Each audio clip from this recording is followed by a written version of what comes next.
మమ్మ అందరు ఎత్తున్నారు మంచిగా ఉన్నారు అనుకుంటున్నా. అయితే లస్కర్ బోనాలు అంటే అందరికి అవుతాయి బోనాలు.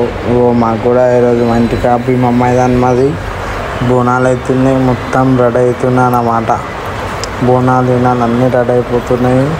ఖాళీ ఇక జర కొంతమంది చుట్టాలు వచ్చాడు లేట్ అయింది, అందుకనే ఇక నార్మల్గా పెట్టిండే. ఇక వచ్చేసినారు. ఇక పూజ చేస్తున్నా. ఇప్పుడు పూజ అయిపోగానే గుమ్మడికాయ అన్నీ కొట్టేసేసి ఇక మనం బోనం ఎత్తుకొని ఇక గుడికాడికి పోవాల్సిందే. ఇక గుడికాడికి వెళ్ళిపోయి మంచిగా దర్శనం చేసుకొని మా బాబు ఇక దర్శనంకి వెళ్ళిపోతున్నాం అనుకో. దర్శనంకి వెళ్ళిపోయి వారపు దర్శనం చేసుకున్నాం. ముందుగా మళ్ళీ ఇంకో వేరే కాడికి పోవాలన్నమాట. వేరే కాడ కూడా చేసుకోవాలి బండి బోనం కట్టమైసమ్మ అనే ఐడియా ఉన్నట్టుంది మీకు చాలామందికి.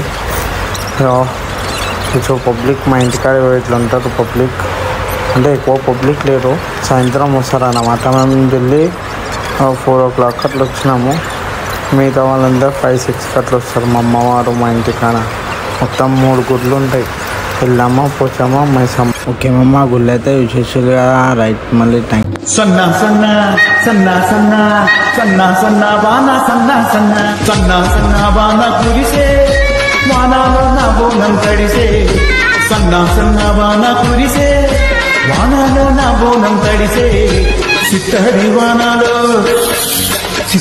వానాలో సిందేది ఆడంగా కడిచి ముద్దైపోయి నవ్వుతుడు కంగా. అరే అరే అరే అరే ఆడాలే చిందాసు ఆట, పాడాలి తిన్నారు పాట పిల్ల.